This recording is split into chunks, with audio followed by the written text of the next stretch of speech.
Le volcan Fagradalsfjall est sur le point d'entrer en éruption et ça crée la panique en Islande.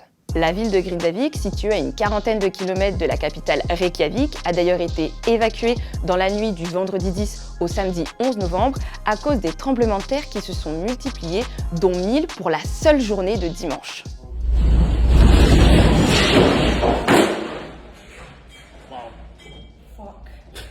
Mais c'est surtout cette fissure de 15 km de long qui s'est ouverte dans la ville de Grindavik qui inquiète les autorités. Car ce n'est pas n'importe quelle fissure, c'est ce qu'on appelle un dike, et c'est par là que pourrait remonter le magma. D'autant plus que cette éruption pourrait provoquer d'importants dégâts puisque la quantité de magma accumulée est bien plus importante que lors des années précédentes. Le scénario le plus probable, c'est une éruption au niveau du dike, mais je vous rappelle qu'il fait 15 km de long, donc tout dépend de où le magma risque de sortir. Soit l'éruption a lieu au nord-est, ce serait donc une éruption pas dangereuse parce que c'est une éruption pas habitée. Soit elle aurait lieu vers Grindavik ou dans Grindavik, qui heureusement a été évacuée, mais il y aurait des dégâts matériels. La deuxième hypothèse est bien plus impressionnante, ce serait une éruption sous la mer, c'est ce qu'on appelle une éruption phréatomagmatique. Alors si le magma sort sous le niveau de la mer, l'eau se vaporise.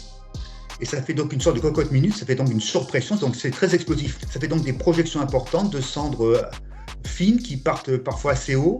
Il y a eu une éruption de ce type-là qui a fait sortir une île, la Surtsey, en 1963, une île qui existe toujours au sud de l'Islande. L'Islande reste pour l'instant dans l'attente car l'activité sismique s'est calmée ces derniers temps. Ça pourrait signifier que le magma a ralenti sa course et s'est solidifié, ou pas du tout, puisqu'il est très difficile de détecter son activité lorsqu'il est proche de la surface. En 2021, par exemple, il y avait eu une période d'accalmie avant une éruption qui avait duré 6 mois. Mais l'éruption volcanique qui arrive, peu importe la forme qu'elle prendra, peut donc surgir à tout moment.